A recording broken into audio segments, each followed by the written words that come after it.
Hi, I'm Dr. Naveen Singh, Washingtonian plastic surgery. I practice in the suburbs of Washington, D.C. My office is in Chevy Chase, Maryland, and in McLean, Virginia. People always ask me, what are my options for neck rejuvenation? They always want to know what's the least invasive to, hey, what's the maximum that can be done? And those options are plentiful. You can have Ultherapy, which is similar to a laser. It's totally external.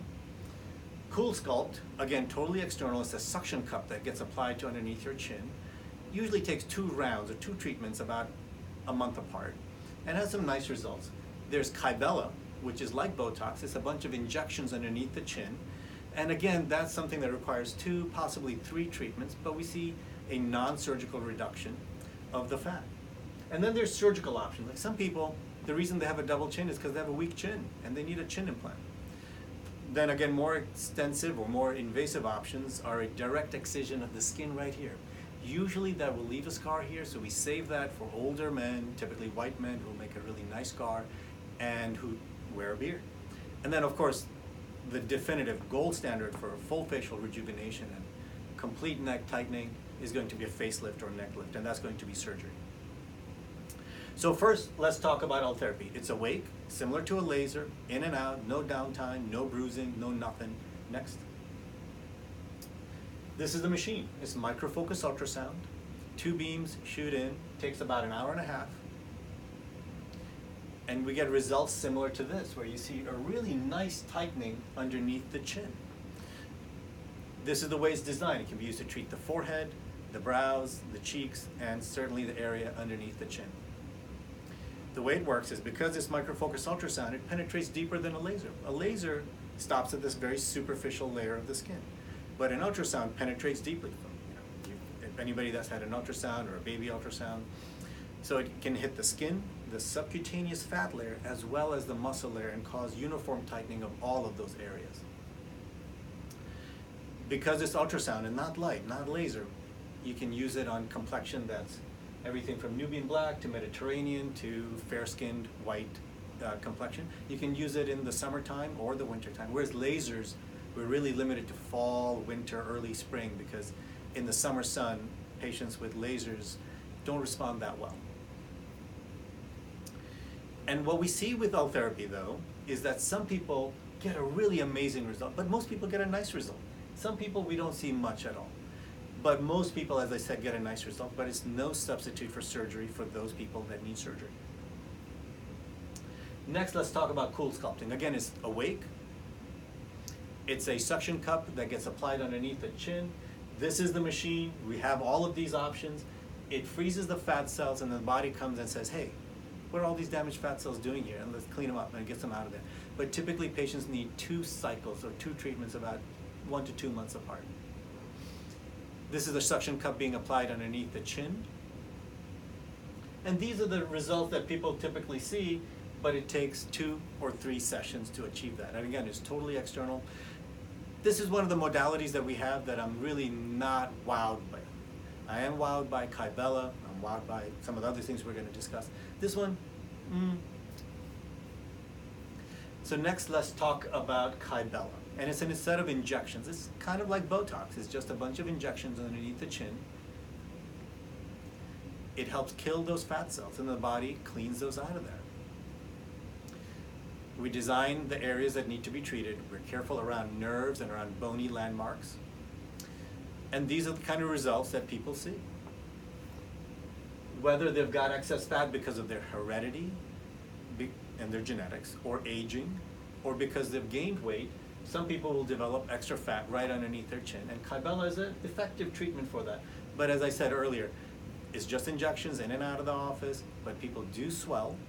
And the swelling may last 1 week, possibly a little bit more, and people need typically 2 or 3 cycles or 2 or 3 treatments about a month or 2 months apart to get the maximum result. The next option is laser liposuction, and that, I think, is the most definitive option in terms of somebody who just has a little bit of loose skin and a little bit of extra fat underneath the chin. It's awake, it's just a needle hole here. Sometimes one behind the ear, but that's it. It's just a needle hole. It's done awake, in and out. That's me holding the laser fiber. That's what accomplishes destruction of the adipocyte, the fat cell. It helps shrink the skin. And it's sort of like taking grapes, and then turning them into raisins, and it causes uniform skin tightening. We liposuction it out with a cannula such as this. And again, it's just a needle hole underneath the chin. We use it to vacuum out the fat. This young person, just genetic areas of loose skin and fat underneath the chin, and he got a very nice result from one session of laser liposuction, done awake, no downtime, he's back to work the next day. This other individual also, now because of age as well as weight gain, she had extra fat underneath her chin, and with one single session of laser liposuction done awake, a day of downtime, her fat's gone and she's got a really nice contour. Sometimes we can combine these modalities, like Ultherapy I think works great also in the mid face and the upper face, and what we can do is a combination of Ultherapy up above and then laser lipo for the fat and skin underneath the chin, and with a combination get some very nice changes in patients' appearance. Next on the hit parade, chin implants. This is what a chin implant looks like, and it's put in through a tiny little incision underneath the chin. And as I said, these others really don't have incisions. Laser liposuction has a needle hole underneath the chin. Chin implants have a tiny little incision underneath the chin, and you know, most of us growing up have fallen, and almost every kid's got a cut underneath their chin. And you'll see this person just had a little bit of mild jowling, a little bit of loose skin. She also had a retrusive chin, not a big deal, small chin implant put in under anesthesia, and she gets a nice result with the resolution of the jowls and tightening of that skin because that chin point is being moved forward. Direct neck lift. So that's an option that I say I reserve for older white men. Why? Because white men will typically make a thin scar. It's also for people who have health issues and can't go through anesthesia for a full surgery. So this is done under local anesthesia, shot of Novocaine, and we cut out the skin right through here. It's hidden underneath the chin, and if these people grow a beard, or they would typically wear a beard, it's totally well hidden. I don't recommend it for women. And then the most definitive management is a facelift or neck lift, and that's done under anesthesia. It can be done awake. The downtime is about a week. Hiding out time is about 2 weeks for this. People say, well, where are the incisions? The incisions are hidden in front of the ear and somewhat behind the ear, but this allows us to tighten the skin and the muscle layer. That's what avoids that Hollywood look. And the incisions, this is an actual patient. You can see they're pretty much imperceptible. They're not invisible, but they're pretty much imperceptible. And these are the kind of results that we typically see.